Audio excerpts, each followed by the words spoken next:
Hey everyone, this is Sana here. How are you all are? I hope you all are doing very well. So हमारा chapter continue कर रहे थे, that is the light reflection and refraction 10th standard by Sana ma'am. So last video के अंदर हमने जो है rules पढ़े थे कि कनकेव मिरर का जो रे डायग्राम हमें बनाना होता है उसके रूल्स क्या क्या हैं, क्योंकि डायग्राम बनाने से पहले हमें रूल्स का जानना बहुत ज़्यादा ज़रूरी है. ठीक है, तो इस वीडियो के अंदर हम पढ़ेंगे कि कौन कौन से रूल्स हैं, रूल्स के बिहाफ पे, रूल्स के बेसिस पे हम कैसे जो है रे डायग्राम बना सकते हैं कनकेव मिरर का. Here it is the channel name. After that we are going to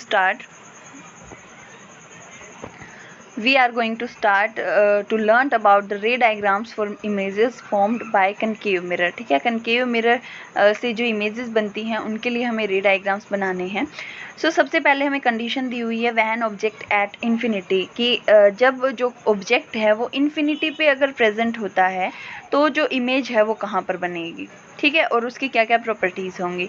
तो देखिए, अगर इन्फिनिटी पे अगर जो ऑब्जेक्ट है वो प्रेजेंट है, सो जो रेज़ हैं वो हम सपोज करेंगे कि इन्फिनिटी से आ रही हैं. देख सकते हो आप, बीच में जो है आपकी प्रिंसिपल एक्सिस है जिसके ऊपर CFP यानी centre of curvature, focus and pole लिखा हुआ है.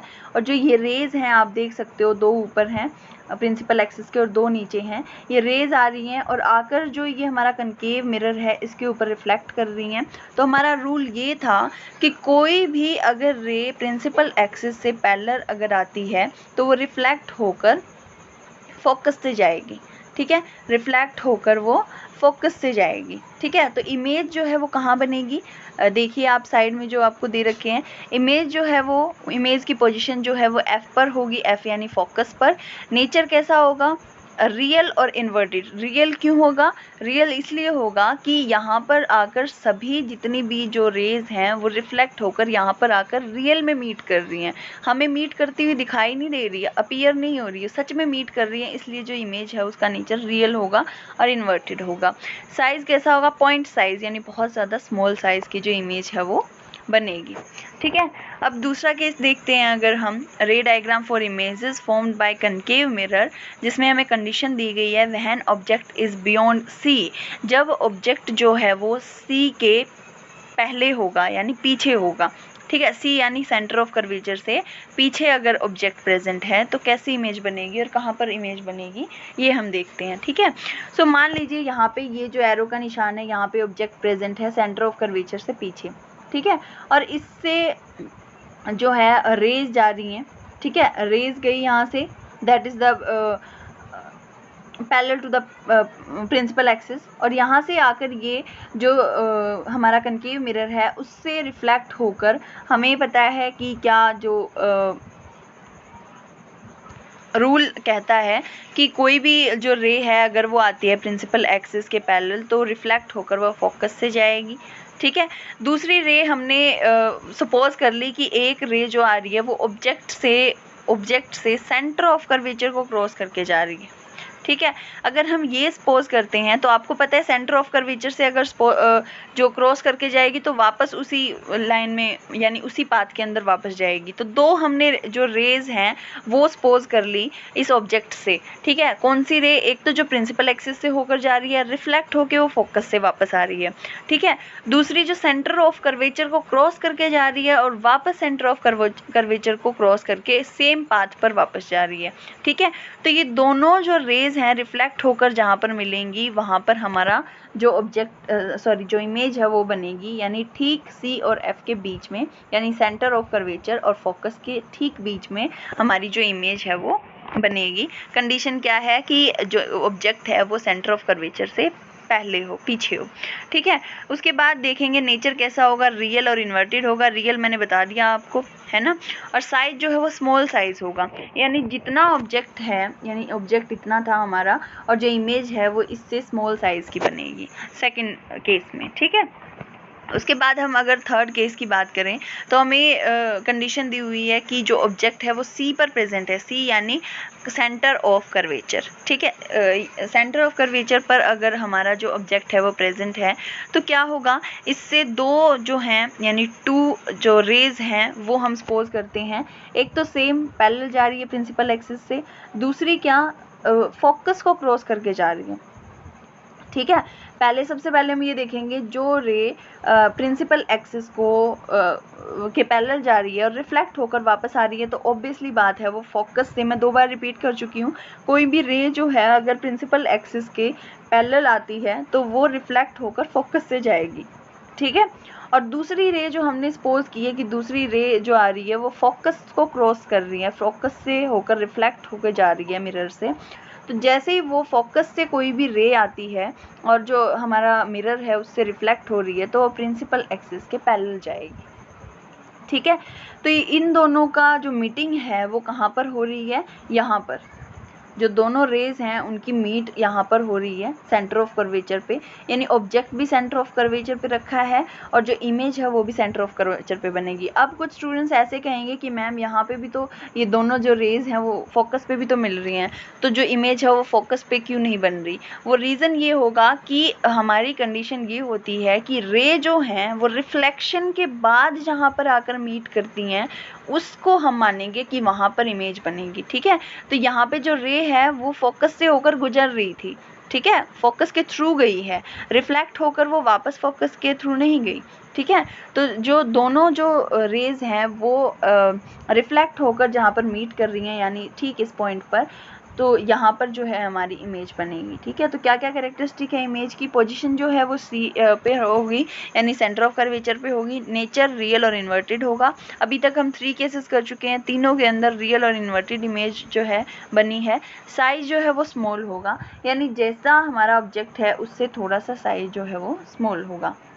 उसके बाद फोर्थ अगर हम कंडीशन देखें, when object between C and F, this is somehow little bit complicated, कि अगर जो हमारा ऑब्जेक्ट है वो सी और एफ यानी सेंटर ऑफ कर्वेचर और फोकस के ठीक बीच में प्रेजेंट है, तो एक बार आप सपोज कीजिए कि कहाँ पर कहाँ से जो रे है वो निकल कर जा सकती है, ठीक है।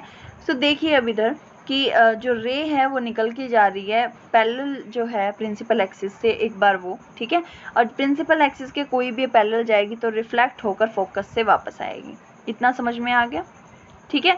दूसरा हम सपोज करते हैं कि यहाँ से कोई भी रे जो है वो मिरर के पास जाती है और टकरा कर अपनी ही डायरेक्शन में वापस मूव करके सेंटर ऑफ कर्वेचर को क्रॉस करके यहाँ पर आकर मीट कर रही है, दैट इज़ द पॉइंट, यहाँ पर आकर मीट कर रही है, तो हमारी इमेज कहाँ पर बनी, इस पॉइंट के ऊपर, ठीक है। तो क्या नेचर होगा, कैसी इमेज होगी, पोजीशन जो है वो सेंटर ऑफ कर्वेचर से पहले होगी इमेज की, यानी इमेज जो है वो सेंटर ऑफ कर्वेचर से पहले बनेगी। नेचर कैसा होगा, रियल और इन्वर्टेड इमेज होगी। साइज जो है वो ऑब्जेक्ट जितना है उससे बहुत ज़्यादा बड़ी होगी। देखिए ऑब्जेक्ट इतना था और जो हमारी इमेज है वो काफ़ी बड़ी बनी है, ठीक है। आई होप आपको समझ में आ गए होंगे चारों केसेस। अगर नहीं आए तो आप वीडियो को पॉज करके वापस से रिपीट करके देख सकते हैं। उसके बाद फिफ्थ केस अगर हम देखें, व्हेन ऑब्जेक्ट एट एफ यानी फोकस, या अगर ऑब्जेक्ट जो है वो फोकस पे प्रेजेंट है तो इमेज कहाँ पर बनेगी, दिस इज़ द पॉइंट। सो देखिए कि फोकस पे अगर पॉइंट जो ऑब्जेक्ट है वो प्रेजेंट है तो मान लीजिए रेज जो हैं वो पैरेलल जा रही हैं प्रिंसिपल एक्सिस के, एक तो कंडीशन ये है, अगर पैरेलल जाएगी तो फोकस से होकर वापस आएगी, यानी ये वाली रे है ना जो फोकस को क्रॉस करके जा रही है। सिंपल सी बात है, अगर कोई भी रे जो प्रिंसिपल एक्सिस के पैरेलल आ रही है तो हमेशा फोकस को क्रॉस ही करके जाएगी। अभी तक जितने भी केसेस पढ़े हैं हमने सब में ऐसा हुआ है। उसके बाद क्या है, दूसरी रे हमने सपोज कर ली कि कोई भी अनइवन रे जो है यहाँ से आकर रिफ्लेक्ट होकर मिरर से सेंटर ऑफ कर्वेचर को क्रॉस करते हुए जा रही है। तो ध्यान से देखिए कि ये 2 रे जाएंगी, दोनों रिफ्लेक्ट हो चुकी हैं और ये कहीं पर इन्फिनिटी पर जाकर मिलेंगी, तो जो इमेज है वो इन्फिनिटी पर ही बनेगी। और नेचर कैसा होगा, रियल और इन्वर्टेड नेचर होगा। साइज जो है वो हाईली एनलार्ज होगा, यानी जो ऑब्जेक्ट है हमारा उससे बहुत ज़्यादा बड़ा यानी एक्सट्रीम बड़ा साइज होगा इमेज का। फाइन।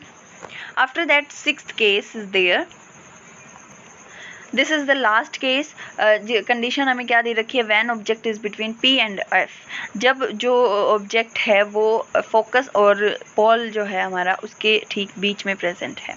ठीक है, सो अगर यहाँ पर प्रेजेंट है P और F के बीच में जो हमारा ऑब्जेक्ट है वो, तो पहला केस तो यही होगा कि पैरेलल जाएगी प्रिंसिपल एक्सिस के। ठीक है, पैरेलल जाकर वो वापस जो है रिफ्लेक्ट होकर अगर जाएगी तो फोकस से होकर जाएगी। ठीक है, फर्स्ट पॉइंट हमारा ये हो गया। दूसरी जो रे है वो हमने सपोज कर ली कि यहाँ से मिरर से जो है रिफ्लेक्ट होकर सेंटर ऑफ कर्वेचर को क्रॉस करके जा रही है। ठीक है, सो दोनों हमने रेज जो हैं वो अपनी तरफ से सपोज कर ली और कंप्लीट आ गई हैं। सो यहाँ पर देखिए कि दोनों जो रेज हैं रिफ्लेक्ट होकर अगर जा रही हैं तो देखिए कितना ज़्यादा डिस्टेंस है, और जैसे जैसे आगे जाती जाएंगी इनके अंदर डिस्टेंस भी बढ़ता जाएगा। तो जो इमेज बनने के आसार हैं, जो इमेज बनने की पॉसिबिलिटीज़ हैं वो बहुत कम है। तो हम क्या करेंगे, इन दोनों रेज़ को जहाँ पर ये रिफ्लेक्ट कर रही है मिरर को, इनको सपोजिवली हम थोड़ा सा आगे बढ़ा देंगे। ठीक है, डॉटेड स्ट्रक्चर वाली लाइंस में, कंप्लीट लाइंस नहीं बनाएंगे हम। सो इस रे डायग्राम से हमें क्या पता चलता है कि जो इमेज है उसकी पोजीशन वो जो है वो बिहाइंड द मिरर होगी, और नेचर क्या होगा उसका, वर्चुअल और इरेक्ट होगा। ऐसा क्यों हुआ है, क्योंकि जो हमने ये जो डॉट लाइन है ये स्पोजेबल ली है। ठीक है, जो रेज हैं वो रियल में मीट नहीं कर रही हैं, हमने अपीयर किया है, हमने फील किया है ऐसा कि वो जो रेज हैं वो यहाँ पर आकर मीट करेंगी। तो इस वजह से जो है इमेज है वो वर्चुअल बनेगी और इरेक्ट बनेगी, और साइज जो है वो ऑब्जेक्ट से बहुत ज़्यादा लार्ज होगा। Fine, this is the last case. उसके बाद कनकेव मिरर के कुछ यूजेस पढ़ लेते हैं।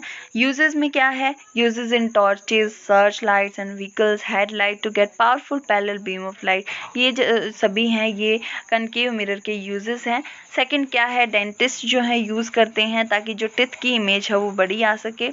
और थर्ड जो है शेविंग मिरर जो होते हैं, जो बार्बर शॉप्स होती हैं वहाँ पर होते हैं, वो भी कनकेव मिरर होते हैं। ठीक है, यूज्ड इन सोलर फर्नेसेस में भी ये यूज़ होते हैं। तो आपको कनकेव मिरर के जो यूजेस हैं वो भी लर्न होने चाहिए। आप जो रूल्स हैं और जो रे डायग्राम्स हैं दोनों की जो वीडियो हैं वो आप रिपीट करके 2-3 बार देखिएगा, फिर आपको बहुत अच्छे से समझ में आ जाएगी। अगर आपको कोई डाउट है, so you can drop your doubt or drop your question in the comment box. Thank you so much for watching this video.